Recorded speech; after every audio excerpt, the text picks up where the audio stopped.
So the first thing that I'm going to ask everyone to do is, in 90 seconds, please state your name, the office you are seeking. The office that you are seeking, and then answer the following question. What do you think are the most important solutions at the federal level to address sea level rise and flooding?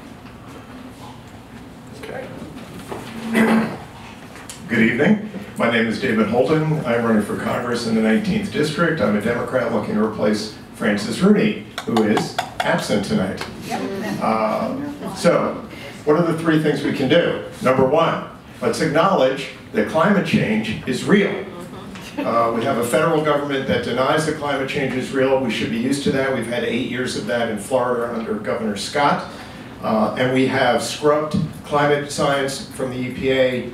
Francis Rooney and the Republicans have undone decades of climate and environmental protections and funding for the EPA and other organizations. Number two, we can insist with the Democratic House and maybe a Senate, we can insist that climate change and sea level rise be taken into account for all federal agency planning. And three, a Democratic Congress can ensure a steady stream of funding to research, plan, and implement climate change solutions and sea level rise solutions.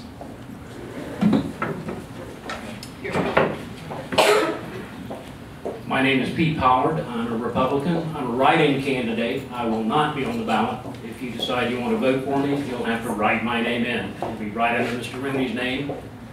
I'm here to replace him. The most important thing I think the federal government can do is to engage the private sector. We're currently fighting with big agriculture, saying that they're the cause of the problem. We need to tweak our tax system so that we can pay agriculture to produce clean water and clean air. Improving the environment will slow the rate of climate change, will slow the increase in the temperature. If we can pay a rancher to deliver pay him to deliver an acre-foot of clean water, pay him to sequester carbon by planting woodlots, pay him to reduce CO2 emissions by reducing his herds, then we will have fought climate change where it's happening. We will stop polluting the planet. And that's where I come down on that.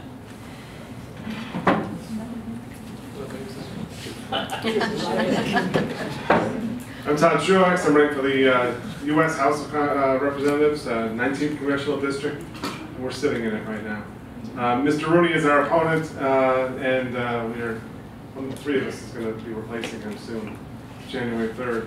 What we can do about climate change, get back into the Paris Climate Agreement. We can go back to the fuel efficiency standards we had for vehicles before the current administration decided to flip them upside down. We can stop mining coal and pay attention to geothermal and wind and solar. We can fund feasibility studies for enhancing those renewable energies rather than going and digging for more fossil fuels to just add to the carbon load that add to the greenhouse gases.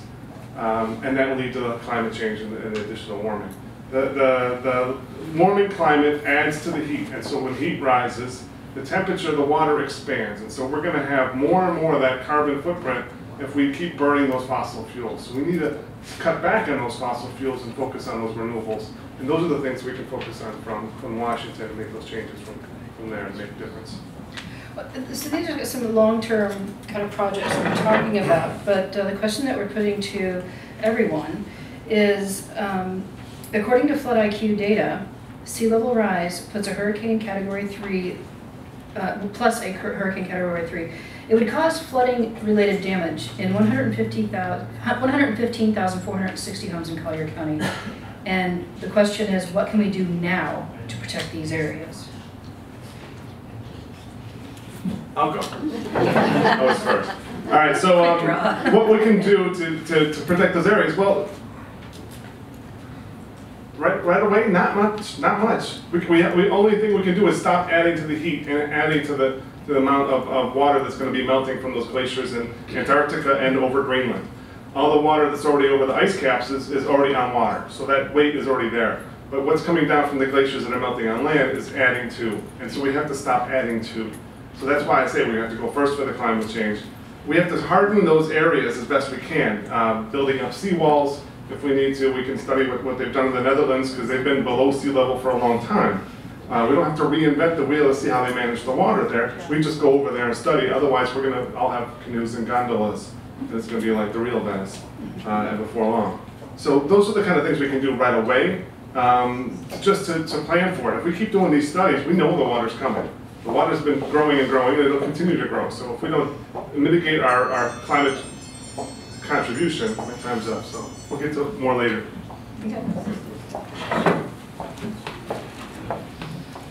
I'm the bad news guy. Short term, there is very little we can do, if anything. The only thing we can do is indemnify those people that have losses. I am, my views on the monetary system, on our tax base, are very different than most everyone else's. If you want to Google where I come from, the search would be a deficit owl, and I leave that to you. But I don't think there's a shortage of money. I think we are so rich that we can afford anything we desire. It's a matter of prioritization, what's important to us. But if somebody loses their home, we can buy them out. We say, good luck to you. Here's a check, build a new house wherever you decide to end up. And I'm afraid that's about the best we can do short term.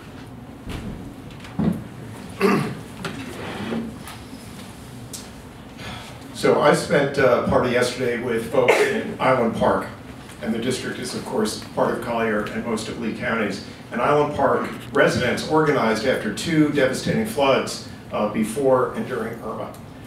So what can we do immediately, and this is not a federal issue, but the federal government can influence county level issue, is stop the rate of development. There were 4, over the last 8 years, 4 projects denied in Lee County, 4 out of something like 2,800. So when we build a new development, we lose the ground cover, and the ground cover is what holds the water. So that sort of thinking, that we can just build our way out of this, that we can develop our way out of this, that we can keep growing the pie, just has to come to an end. How we can influence that from the federal level, that's going to take some effort. But one thing a member of Congress has is a really loud microphone.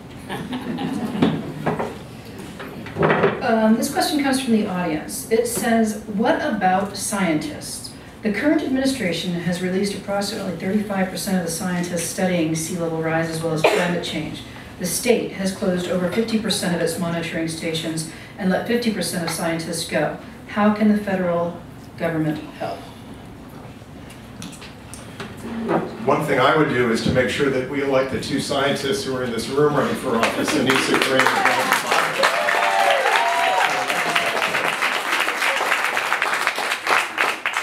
Climate change is real and science is real, but it doesn't fit in with the ideological agenda of this administration or Francis Rooney. So we have to support science, and we have to follow that science wherever it leads us. And this is not how it used to be. In the 60s and 70s, it was Republicans and Democrats working together to bring the legislation forward that was signed by Republican President Richard Nixon on the Clean Water Act, the Clean Air Act, the creation of the EPA. But we have to break down the silence. We cannot be reactive when they assault science. We have to be strongly supportive of science and scientists at every level. And as a member of Congress, I will be fighting for that every day. I would say number 1 on the agenda is we have to strengthen the EPA. We have to get rid of the partisan wrangling. I'm strongly bipartisan. I'm running as a write-in candidate because I disavow this aberration that's called the Republican Party. I want nothing of it. I'm the party of Lincoln, not of these guys.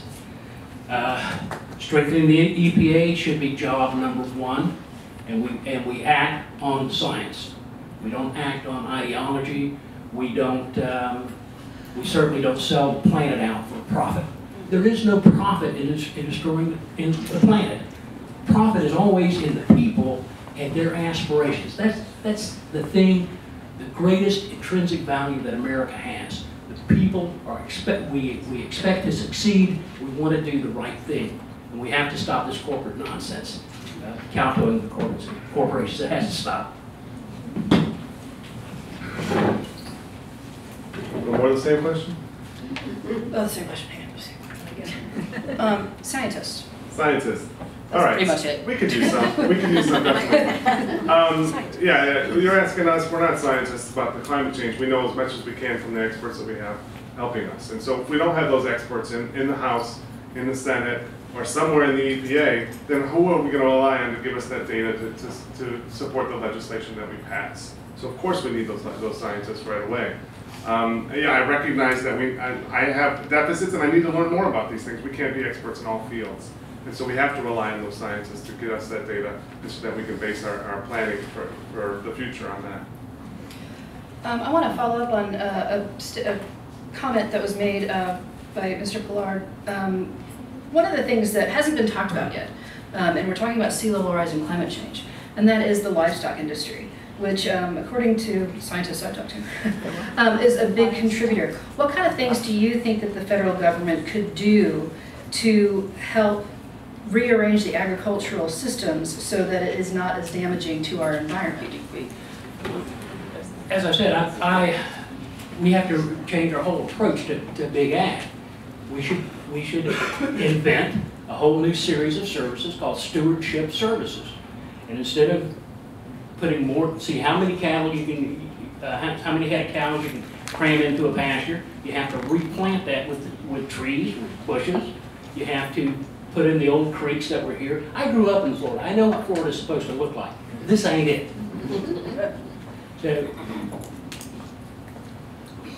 okay, we have. It's about what can the federal government do in order to rearrange agriculture? Provide the money always. Provide the money. We have to seriously rework our tax system. It's all backwards. We don't tax and spend. We spend first and then we tax the money. Your tax money doesn't pay for anything. Your tax money goes down a rabbit hole, comes out of circulation so that we can keep inflation in check and keep the money supply stable so that prices stay stable. We need to re-examine that and see what benefit that gives us. Let me ask that same question of you. Yeah. I'd like to ask your feeling on the agricultural situation. So this is someplace where the federal government can have an enormous impact. So my wife Streeter, who many of you have met, is a vegan, and I'm vegan adjacent. She's been vegan for 6 or 7 years now, partly for health reasons, but partly because of the impact on the planet of corporate industrialized agriculture and ranching. And the economics, you know, we think about supporting the family farmer when we pass the Farm Act.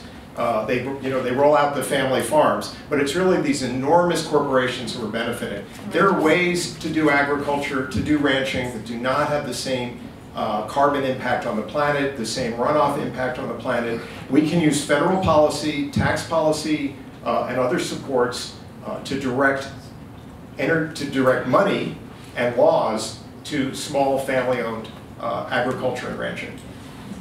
Would you like to take that and address the farm bill? Yeah, I've been talking about it for a long time. One of the solutions I have addresses all the dairy farms at the top of Lake Okeechobee that cause the phosphates and nitrates to run down and then pollute the lake and then pollute and cause these dead zones. Also, the biggest dead zone is just outside of Louisiana from all the runoff from Brookshire Farms and all those other farms that wherever you get your morning sausage from, or your kielbasa or your hot dogs. All of those farms and meat packing plants cause that pollution to run down the Mississippi and cause a giant dead zone, bigger than the one we see in Stewart and in Fort Myers, out from the runoff from those farms. So one solution I have for in Florida is to take the waste from those dairy farms and use it to fertilize the crops rather than let it just sit there in these giant lagoons outside the dairy farm. Another question from the audience. This says that climate change, sea level rise has been greatly linked to health issues and healthcare delivery conflicts. Will you fight for a health system that all of us can walk into a health center when we need to get care that is at least as good or better quality than we have now, and then pay a modest amount that we can afford? way to segue from sea level rise into healthcare. So, sorry, more prepared for that. Can I go first? Healthcare is my favorite. Okay, go. All right, so I ran a nursing home, right, in Fort Myers, and a shripper came in, and he had a cut. He was like in his 30s, 35 years old. But he had a cut that caused necrotizing fasciitis. It's one of those flesh-eating bacteria that ate away his body rapidly. And so they were hacking off parts of his body at the hospital to try and keep up with the flow of that disease. And so there's a lot of nasty bugs out there in that water that we need to address and cover with our health systems. And so I'm the one guy so far that's has been saying Medicare for all. Because we'll save us a ton of money, we'll cover everybody, we'll have a base and a cap for our services. If you still want to get your eyes done or your liposuction, which I need, you still have to pay for those things privately. But if you've got a heart condition or cancer or you've got a real bone break, then we should be able to take care of people, and we'll save a ton of money. The Koch brothers just proved it for us. They did all the research, and so if we do that right away, we can get it going.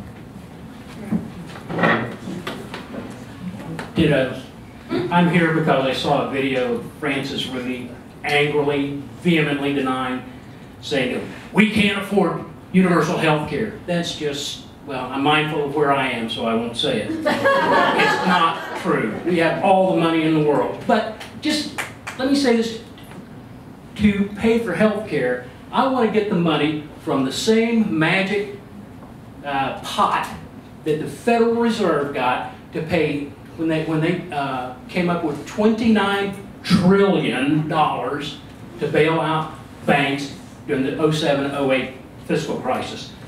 40% of that $29 trillion went to overseas banks. A good chunk of that money went to insolvent banks, which never should have happened. So when we talk about paying for health care, let's just go to the reserve and get it from that same magic pot. The money's there. 16 years ago when I began my recovery from alcoholism, I didn't have any insurance, I had a job and not much money, and I received treatment for untreated asthma from a community health center on Cape Cod where I began my sobriety.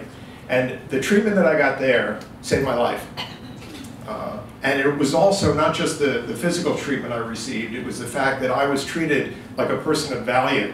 I was treated with respect and dignity at a time when I really didn't have much self-regard. So we can and we must provide health care as a right for every American. How we get there from here, it's not going to be a simple path. We stop destroying the Affordable Care Act, we address its inadequacies, and then we move towards a single payer or Medicare for all option. But it will take time, and it will demand that we work across party boundaries in order to make that so. And I believe that I am capable of doing that. The majority of funding from the federal government can only be spent after an area is hit by disaster. For example, FEMA spends less than 1% of its budget on pre-disaster mitigation, and the Stafford Act provides federal funding only after an area is hit. Would you want to change these policies to encourage more spending to mitigate pre-disaster, and if so, how? All money spent by the federal government starts its life in the House of Representatives. All money bills come from the House. So we can determine how money is spent, and as we learned earlier this evening, every dollar spent on prevention saves us $7 in cure. So we don't have a choice because the superstorms and the climate disasters and the sea level rise is going to start happening more and more quickly. We have to start redirecting spending and planning on the prevention side. And we can do that. But that will start in the House of Representatives with the new Democratic majority. I look forward to joining on January 3rd. But we will win the House, and we may in fact win the Senate. But that doesn't mean we're going to be able to make these changes immediately. The only way to end what we're suffering now is to elect a Democratic president in 2020. So this is just the beginning. Okay guys, we're running out of time. Save it for later. Sorry. Go ahead. Yes. Okay, question again? Okay, where'd it go? What did I ask? It was about FEMA.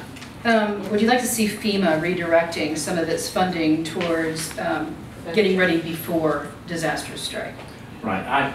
I want to see a pass-through system for tax money. There is only one pocket of money. It belongs to all of us. I think rather than having all of these organizations that on a per capita basis we pass money through from the federal government to the communities to spend as you see fit. So when you have, if you qualify for flood aid and FEMA, from FEMA, then you should have that. That should be your bank account. And if you need to you need to build a ditch or buy a pump, that's what you do, and you don't ask Washington for it. I'll re-ask the question. Okay. I've got a simple tax plan. Right now the tax plan is about 75,000 pages, about this tall. If you're about 5'4", that's about over your head. This fair, automatic, simple tax does away with these pass-throughs that are written right now and all these loopholes. So if you're a hedge fund manager, you love those 75,000 pages. If you're like number 45, you get to avoid taxes as much as you can. Or if you're like Leona Helmsley, you say taxes are for the little people. If we capture those taxes and those monies that are overseas, that are deferred and not taxed, we can lower the tax rate for everybody else. And we can focus on infrastructure, we can focus on planning, we can pay off the national debt. Those are all part of my tax plan that I've already put out there for us to look at. Those are the things that we can actually do to plan for that infrastructure and that building. FEMA is already underfunded. And so to say they should spend more on planning and development, they can't do that. There's not money there for them to do that. But we can build our infrastructure, we can pay for our healthcare system, and we can pay down our debt with a fair, automatic, simple tax plan. Ooh, that was right to the second. The next question I want to ask is what I'm going to kind of come up with off the top of my head, but we are facing a really bad algae crisis. We've got blue-green algae coming out of the Caloosahatchee as a result of freshwater, well, not so freshwater releases coming from Lake Okeechobee, and also runoff from the surrounding farmlands along the river. We also now have a red tide bloom, which has not yet been conclusively scientifically linked to those discharges, but anecdotally seems pretty obvious to a lot of people on the water. So, but it still hasn't been proven by science, so let's just make sure that I throw that out there. But what I wanted to ask is, in the last several weeks, we've seen a lot of finger pointing at the state and at the federal government, one saying it's the other's fault. My question would be, if you do go and become part of our federal government, at what point do you think it's appropriate to step in to stop what's been going on? Yeah, I'll go first. At what level do I think it's appropriate? At what point? At what point do you think it's appropriate for the federal government to do something, and what would you like to see them do? I guess once it that's very difficult. When does the federal government step in? I think it's better to have a state government that attacks the situation aggressively. I have said before that I think our governor, any governor, not this particular one, who has, if you declare, in this case where we have a state of emergency, he should have already seized that dike, call out the National Guard if necessary. There's a ditch around the edge of the dike, around the dike called the rim ditch, and there are storm gates in there. You could have already flooded the sugarcane fields. You could have seized that land under the guise of the state of emergency, flooded that land. You don't have to flood it 10 feet deep. The sugarcane fields are the same size as Lake Okeechobee. One's 460,000 square feet, the other's 400,000. You could put a foot of water on it and mitigate this entire release. All right, we got a timeout, sorry. I didn't want to cowbell you. So when should the federal government step in? Now would be nice. And here's one specific way that I think the federal government needs to step in. So the Clean Water Act is a federal legislation, but the oversight and the management of clean water responsibilities has been devolved to the states. How do you think they've been doing for the last 20 years? Not so good. So I think the federal government has to take those responsibilities back and use the authority of the federal government to make sure that clean water standards are being met. Because they simply, we have squandered 20 years of opportunity across the board on climate and sea level rise and the Everglades in the state of Florida. Florida used to lead on environment, and in fact there are still commissions and boards on paper who are just not being funded or filled. So now is the time that the federal government has to step in, as unpalatable as that might be. I think the states have to take responsibility for their own actions. I really don't think the federal government should step in immediately unless there's people's lives are at risk. I know there's a threat from that toxic algae. I know there's that nasal and the respiratory issues that have come up with that, and the risk of getting an infection just from dipping your feet in the water if you have a cut.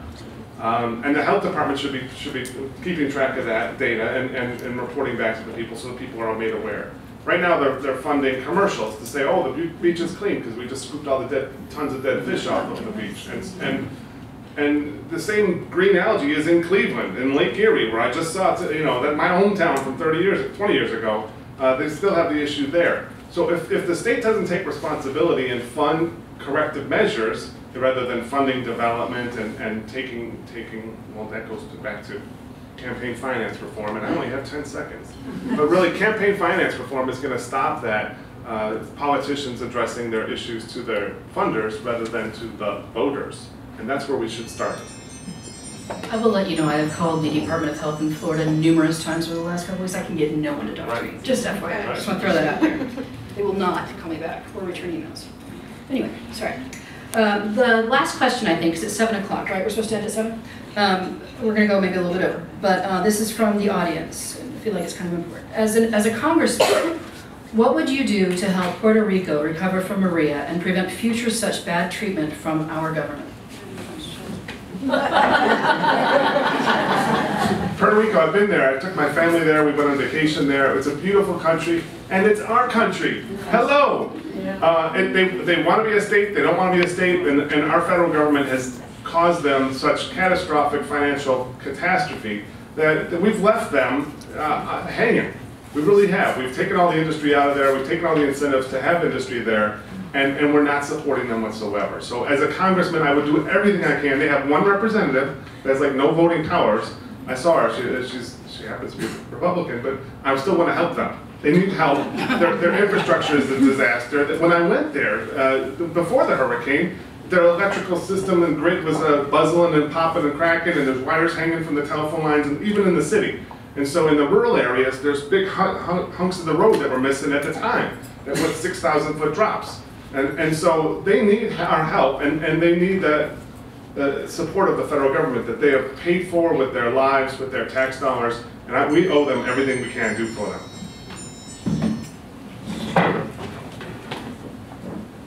We should treat everybody the same. Puerto Rico should have clean water and a functioning electrical grid. Flint, Michigan should have clean water. All of Michigan should have clean water. We should all have clean water. There are certain things that are inherent rights. They are those, what did the forefathers call them? Inalienable and, well, there's another phrase. I'm not very good at this. But we need to have one nation, one set of laws, and we treat everybody the same way for these basic human rights. You need fresh water. And everybody should have it, not just here, not just Puerto Rico, everywhere. What do you think the difference was that caused the treatment of Floridians after a hurricane to be so much different than the treatment of the Americans who live in Puerto Rico? Think about that. But the two hurricanes were just the knockout blows for Puerto Rico, because that state was on the ropes economically well before those storms, because the state finances had been destroyed by predatory financial institutions. So they were in no position to respond. But it is a crime, and I think literally a crime, that Puerto Rican Americans have been left to suffer and die without the support of our nation. But here's where it's not the government. Here's where each of us as individuals had to express our outrage by action, because it will continue to happen unless we, each of us here, stop it from happening next time. And with that, we are just a little after 7 o'clock. So I want to thank all of the candidates from the U.S. Congressional District 19.